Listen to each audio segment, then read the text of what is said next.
হরে কৃষ্ণ, রাধে রাধে, হরি বল। তো বন্ধুরা সবাই কেমন আছো? আশা করি ভালো আছে। তো আমি একটা নতুন শরবত বানানোর রেসিপি নিয়ে চলেছি। তো সেটা হলো অ্যালোভেরা শরবত। তো ইউনিক অত্যন্ত, এবং এই অ্যালোভেরা শরবতটি খেলে শরীরে অনেক উপকারিতা থাকে। তো এই অ্যালোভেরাটা আমি কিভাবে শরবত তৈরি করি সেটা তোমাদেরকে দেখাচ্ছি। তো কিছুটা অংশ কেটে নিয়েছি আর তোমাদেরকে দেখাচ্ছি কিছুটা অংশ কেটে। তো দেখো এইভাবে বোটা রেখে কেটে নিতে হবে।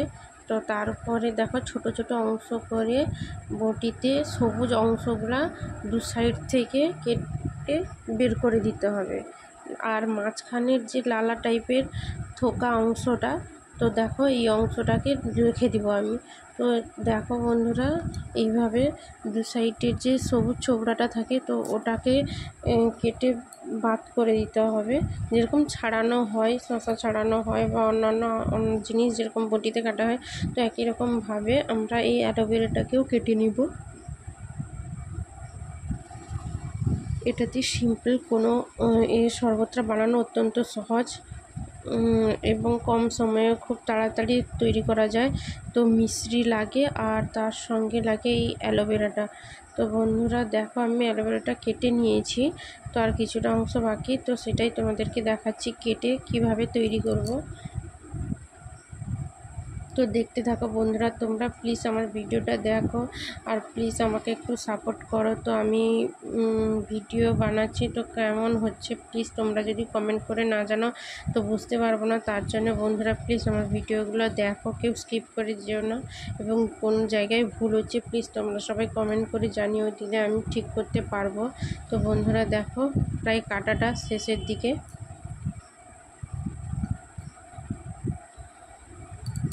তো আর একটুখানি বাকি, তো কেটে পুরোটা দেখাচ্ছি। তো কেমন হয়েছে প্লিজ তোমরা কিন্তু বলো। তো দেখো কাটা প্রায় শেষ হয়ে গেছে, তো দেখাচ্ছি। দেখো কাটা শেষ হয়ে গেছে। তো এইটুকু অংশ একটা ডাঁটা থেকে এতটুকুই বেরিয়েছে। তো এতটুকুতেই 5-6 জন গ্লাসে 5-7 জন মতন প্রায় খেতে পারবে 1 গ্লাস করে। মিক্সারে পেস্ট করলে ভালো হয়, তো প্লেন হয়ে যায়। আর তো আমি মিক্সারে পেস্ট করি না, তো আমি এমনি এরকম গোটা গোটা থাকে হাত দিয়েই করে দিই। তো দেখো বন্ধুরা, এতটা অংশ বেরিয়েছে। এবার গামলার মধ্যে মিশ্রি রাখা জলটাকে ছেঁকে নিব এবার। তো গামলার মধ্যে ছেঁকে নিলে তাতেই মিশিয়ে দেবো। তো কীভাবে তৈরি করছি তো দেখো, মিষ্টি জলটা রাত্রেবেলা ভিজিয়ে দিতে হয়, তো আমি ভিজিয়ে দিয়েছিলাম। তো ভালো করে এরপরে নেড়ে দিচ্ছি যাতে মিষ্টিগুলো বসে না যায়। তো দেখো বন্ধুরা, এরপরে আমি গ্লাসে জল গড়িয়ে নিলাম মিশ্রি জলগুলো। এরপরে সেই মিশ্রি জলগুলো নিয়ে বেলায় ঢেলে দিব।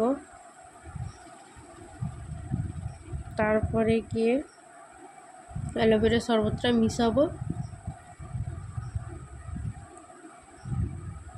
তৈরি হয়ে যাবে অ্যালোভেরা শরবত। তো দেখো আর কিছুই নেই, সিম্পল। এটাতে শুধু মিশ্রি লাগে আর অ্যালোভেরা একটা ডাঁটি, ব্যাস ওইটুকুতেই হয়ে যায়।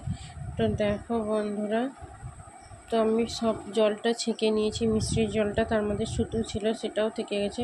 এরপরে বের করে রাখা অ্যালোভেরাকে জলের মধ্যে ঢেলে দিব এবং ভালোভাবে মিশিয়ে দিব, হাতে চটকে দিব যাতে পুরো জলের সঙ্গে মিশে যায়।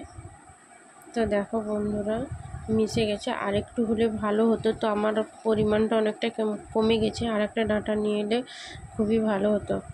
তো বন্ধুরা দেখো কিভাবে লাল টাইপের তৈরি হয়েছে।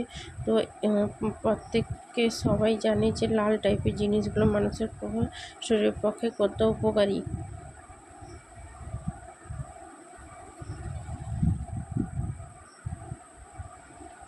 তো দেখো বন্ধুরা, এরপরে আমি বেলার মধ্যে ছেঁকে নিব, ব্যাস বেলার মধ্যেই ছেঁকে নিয়ে তার মধ্যে অ্যালোভেরা মিশিয়ে দিয়েছি। এরপরে গ্লাসে একে একে করে সবাইকে দিয়ে দিব।